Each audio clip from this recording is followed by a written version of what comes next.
tienes que hacer mucha verificación, estar en el campo. Se cree que el periodista de datos está metido en la computadora, recibiendo pedidos, viendo datos, pero no, en realidad esa es la primera parte. Luego tienes que salir a campo a verificar justamente las hipótesis que van a salir de esos datos. Es súper importante porque tienes que humanizar la data, porque tienes que recordar que cada cifra es probablemente una persona. Algo súper importante es que el periodismo de datos, si bien es información, es data, no se trata de botar la data, sino de contarla, de tener un storytelling para contar bien.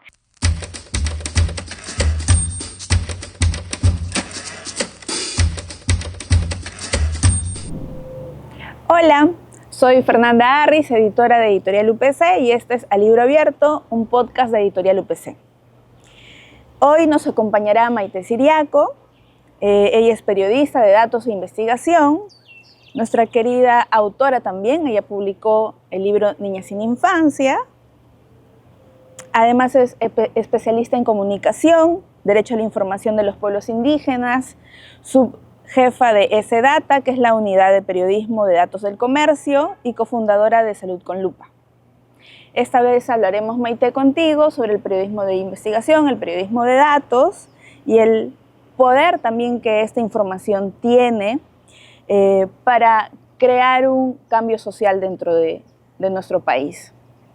Bueno, Maite, tú haces periodismo en temas muy sensibles y muy importantes, como es el caso de los pueblos indígenas, las infancias, las niñas en especial.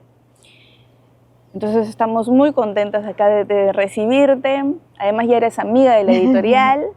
Y bueno, Maite, estamos también agradecidas que estés aquí. Bueno, cuéntanos un poquito más sobre ti, para que te conozcan, para escucharte. Antes que nada, muchas gracias por la invitación. Bueno, yo soy periodista y científica de datos. Como mencionas, soy la subjefa de la unidad de datos del comercio y también cofundadora de Salud con Lupa. Y actualmente también coordino los laboratorios de periodismo de datos y nuevos formatos que el comercio tiene con diferentes universidades. Trabajo mucho temas relacionados a derechos de las infancias, de derechos humanos, como salud pública, violencia, todo tipo de violencias, educación. Y últimamente estoy explorando mucho esta unión de periodismo, datos, tecnologías, para justamente crear nuevas herramientas que además permitan a las personas conocer más sobre sus derechos. Todo a través siempre del periodismo bien verificado, los datos y bueno, la cobertura de este tipo de temas. Maite, nosotras nos conocemos desde el libro. Bueno, sabes que yo te admiro un montón por toda tu chamba, por todas las investigaciones y pues por tener esa sensibilidad también con los temas, ¿no? Porque no cualquier periodista investiga esos temas. Bueno, te cuento que yo he preparado acá algunas preguntas, pero igual tenemos acá cafecito para hablar en confianza, para que no sea tanto una entrevista, sino una conversación. Entonces arranco con la primera pregunta.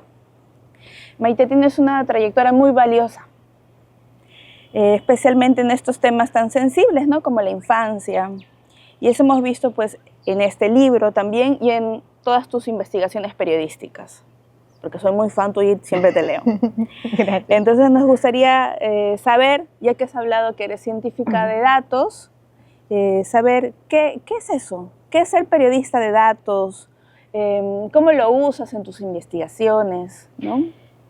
El periodismo de datos es, yo diría que es un híbrido entre el periodismo tradicional, el análisis de datos, la programación y la visualización. Todo con el objetivo de hacer que tu audiencia, tus lectores puedan comprender mucho mejor temas que a veces están ocultos precisamente tras los datos. A diferencia un poco del periodismo de investigación, el periodismo de datos tiene su dato disparador, esa pista con la que inicias la investigación, tiene que salir de una base de datos, ya sea que tú la hayas creado o construido o que hayas hecho un pedidos de acceso a la información pública, por ejemplo, en la que luego te ayude a construir precisamente diferentes bases de datos en las que puedas hacer análisis y ahí encontrar patrones o anomalías. Esa es como el inicio de tu reportaje.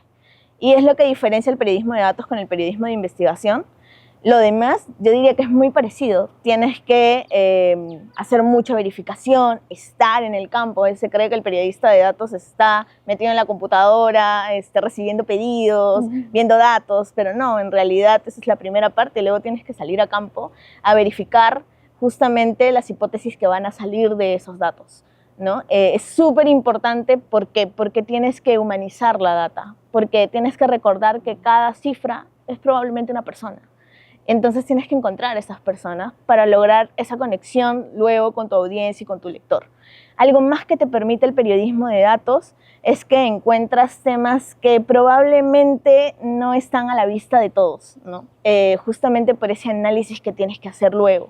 Y ahora te permite, al tener un equipo multidisciplinario con el que trabajas, ¿no? En el que están programadores, diseñadores, periodistas, politólogos, crear herramientas tecnológicas que puedan ayudar a personas, como chatbots, por ejemplo, como mapas interactivos, que realmente sean útiles para las personas. Me parece súper interesante cómo, bueno, más adelante te voy a preguntar, pero he visto justo una investigación que hicieron, una investigación interactiva que hicieron en el comercio, en donde puedes ver datos, cifras, escuchar testimonios, ¿no? Sí. Sí, esos son como nuevos formatos que se van utilizando dentro de, puede ser una landing page, una plataforma. Nosotros usamos mucho la landing y tratamos de crear como el storytelling para contar estas historias que a veces son muy duras y que tratamos de que no sea más morboso, no le metas mucho más drama al tema, sino intentar contar la historia tal cual, ¿no? Y para eso te ayuda justamente la visualización, los nuevos formatos. Maite, y bueno, cuando te presentaba, hablaba que tienes estudios, bueno, en investigación, además sé que tienes también varios premios, pero sí me gustaría saber este paso y esta conciencia que tienes como periodista, como investigadora, con respecto a la investigación específicamente con los pueblos indígenas. Entonces, cuéntanos cuáles son las dificultades, de repente hay una preocupación adicional, un respeto también. Cuéntanos un poquito sobre eso. Sí, hay varias cosas que tienes que tener en cuenta cuando haces cobertura, sobre todo de temas en pueblos indígenas, ¿no? Lo primero, por ejemplo, a nivel datos, es que probablemente encuentres muchos datos ausentes o fragmentados, porque el gobierno no desagrega la información, por ejemplo, en lenguas, por ejemplo, en comunidades, entonces, en etnias. Entonces, eso dificulta mucho el trabajo que puedes hacer a nivel datos.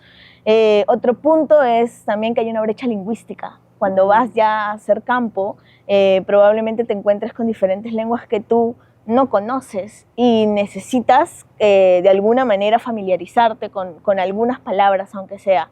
Y eso es un gran problema. Deberíamos saber un poco más de lenguas indígenas.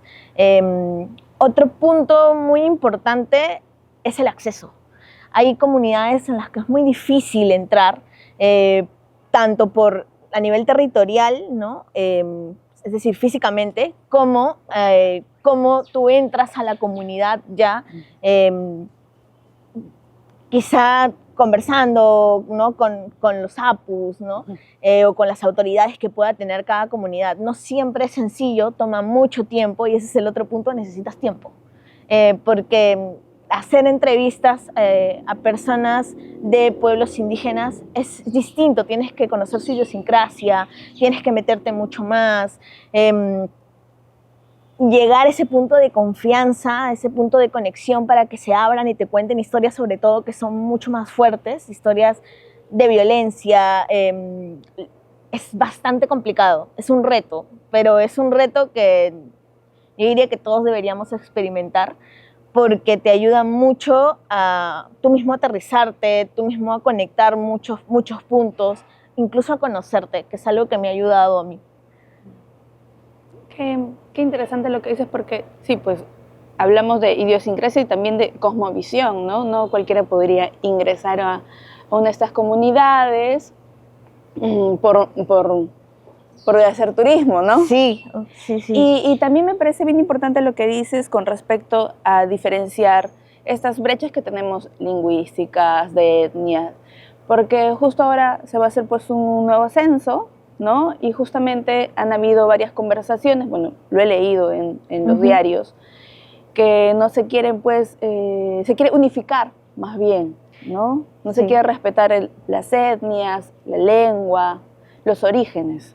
Que finalmente es de los peruanos, no todos somos los peruanos. Exactamente, y el problema de no desagregar, de no, digamos, tener toda la cobertura de esa data, es que finalmente no terminas de conocer a tu país, ¿no?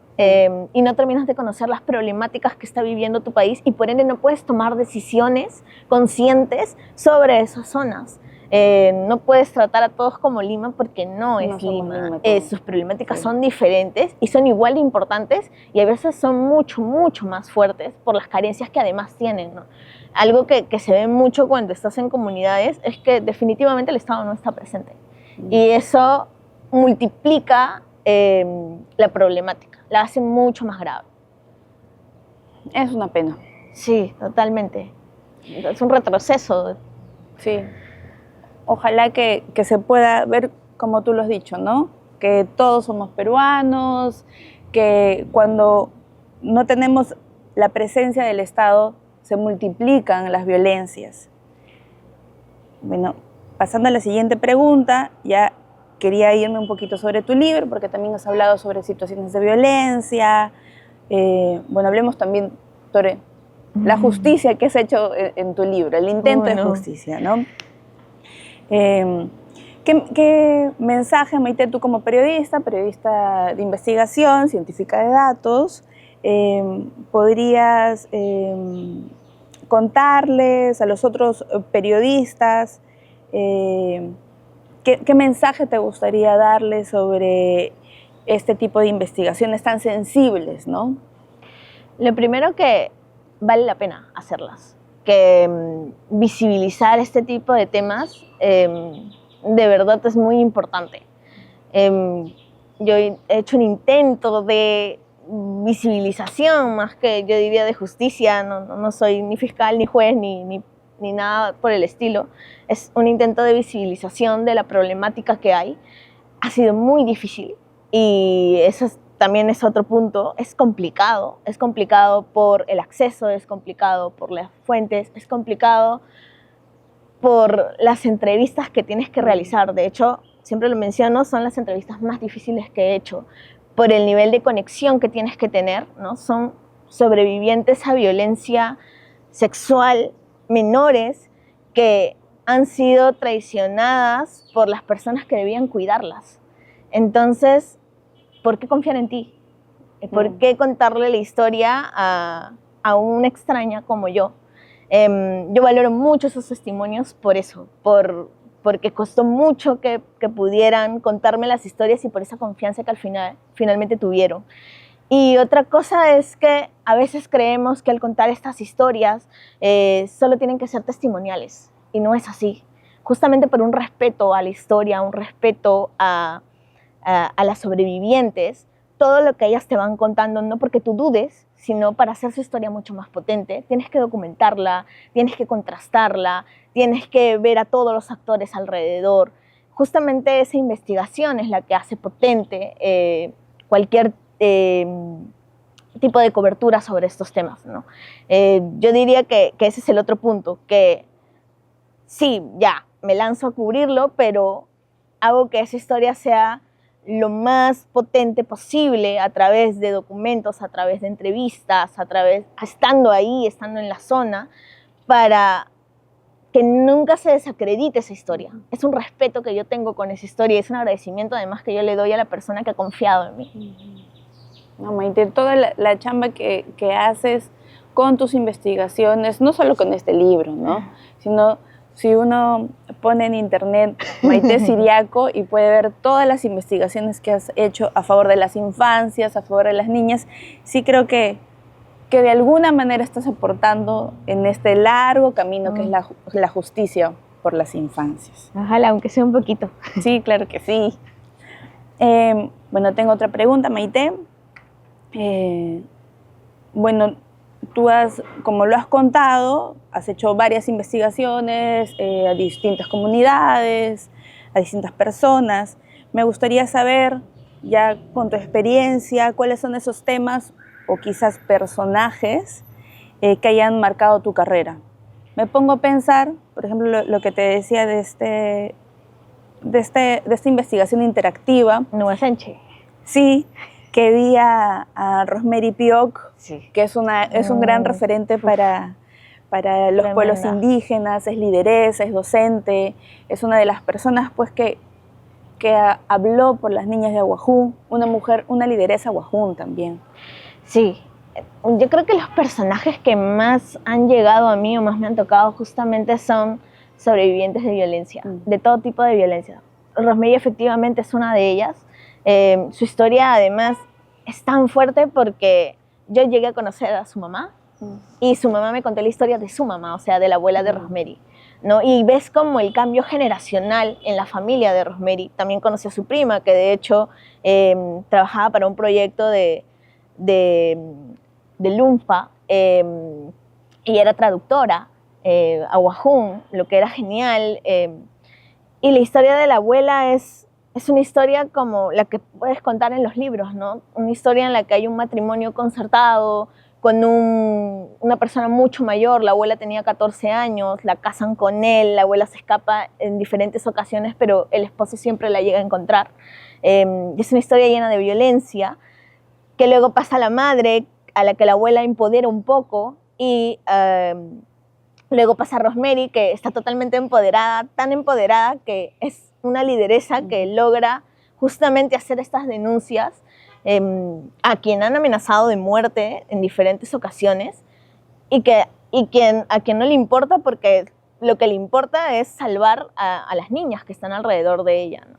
Ella es un personaje súper valioso. Y bueno, las niñas de este libro, como mencionaba, son las entrevistas más complicadas que he hecho por ese nivel de llegar a ellas. Creo que lo que tuve que hacer, me tomó muchas semanas, mucho tiempo, es abrirme con ellas para que ellas se abran conmigo. Fue como un trato sin palabras en el que llegamos a ese punto de confianza, pero tomó tiempo. Y creo que eso es lo que hace mucho más valioso esos testimonios. Maite, ya para ir cerrando, muchas gracias por todos tus testimonios y también por todo tu trabajo. Siempre te lo digo, de verdad soy tu fan, porque haces un periodismo así súper minucioso, a detalle, con mucha empatía en cada uno de los casos. Yo lo he visto acá en este libro, es un librazo, Maite. Y me imagino, ya que eres una científica de datos y una investigadora, en estos tiempos, me imagino que ya utilizas la inteligencia artificial. Entonces sí me gustaría saber cómo lo estás usando dentro de tus investigaciones. De diferentes formas, desde el inicio de la investigación, por ejemplo, para poder scrapear, digamos, bajarme información. ¿Scrapear es bajar? Sí, es bajarme la información de diferentes fuentes de datos, ¿no? En Perú es legal el scrapeo, siempre y cuando tú no modifiques nada de la información en ese momento, en el momento en que te bajas a través de esta metodología, automatizando. Es algo en lo que la IA me puede ayudar, ¿no? Dándome códigos justamente para automatizar. Obviamente códigos que tú tienes que conocer un poco el lenguaje de programación, porque la IA se equivoca. Eres un poco programadora también. Sí, he estudiado de hecho una maestría en ciencia de datos y un diplomado en ciencia de datos para las ciencias sociales, para conocer lenguajes de programación ligados a los datos como Python o R, que son los que utilizo para poder programar para poder hacer análisis de datos, para luego también poder hacer otras cosas como visualizaciones, ¿no? Que ayuden a que esa información no se quede en información. Algo súper importante es que el periodismo de datos, si bien es información, es data, no se trata de botar la data, sino de contarla, de tener un storytelling para contar bien. Y algo en el que también nos ha ayudado mucho la IA dentro de ese data y nuevas narrativas, que son los equipos con los que yo trabajo dentro del comercio, es a crear herramientas como chatbots. Tenemos un chatbot IA que, por ejemplo, tiene la capacidad de identificar si una persona, una mujer, ha sufrido de violencia obstétrica o no. Le cuentas tu testimonio, no tienes que darle ningún dato personal y ella te va a decir, oye, sí, según estas leyes, según estas bases, tú probablemente has sufrido de violencia obstétrica. Y es muy amigable y está hecho con inteligencia artificial y, claro, con un trabajo muy riguroso en testimonios. Tiene 42 testimonios de mujeres que han sufrido de violencia obstétrica y 40 que no, para que no haya sesgos. Tiene además toda la base de datos de tanto el MINSA como la parte legal, ¿no? Para ver el tema de si en base a qué ley o en base a qué referentes que decimos que esta mujer ha podido sufrir de violencia obstétrica o no. Entonces, este tipo de herramientas se vuelven muy, muy potentes. También los chicos de laboratorio, justamente de la UPC, han creado a Sami, que también es un chatbot, que permite identificar si menores han sufrido de bullying o de algún tipo de violencias dentro de colegios. Entonces, la inteligencia artificial es una herramienta y es una herramienta que tienes que saber utilizar porque alucina mucho, porque nunca te va a decir que no a algo, pero se equivoca. Y yo creo que es súper potente. Si tú sabes cómo utilizarla, te puede ayudar muchísimo. A nosotros nos está ayudando muchísimo a crear este tipo de herramientas y también a facilitar un poco más el trabajo, a hacerlo un poco más eficiente, ya que personas como yo, que, bueno, he aprendido programación después, pero que no sabíamos programar mucho, aprendiéramos mucho más fácil, ¿no? Nos enseñara justamente a programar. Me parece loquísimo todo lo que estás contando, ¿no? Cómo se está utilizando la inteligencia artificial con estos chatbots, ¿no? Que analizan, discriminan la información. Muchas gracias, Maite. Bueno, ya terminamos. Esperamos que este episodio pues le llegue a más periodistas interesados también en la investigación de datos, en la investigación periodística. A cualquier persona que esté interesada también en este tipo de investigaciones. Porque pienso, ya hemos escuchado el testimonio de Maite, cada uno puede aportar algo desde su trinchera para tener un país mucho más justo. Bueno, muchas gracias nuevamente por escucharnos. Este ha sido el segundo episodio del podcast A Libro Abierto, un podcast de Editorial UPC. Y bueno, Maite, muchas gracias por acompañarnos. No, al contrario, muchísimas gracias por la invitación. Y pueden escuchar nuestro podcast a través de YouTube y Spotify y esperamos pues que nos acompañen al siguiente episodio. Además, pueden encontrar más información sobre nuestro podcast y la editorial. Acá seguramente va a aparecer, ya en edición seguramente lo van a agregar. Y bueno, otra vez muchas gracias y hasta el próximo episodio.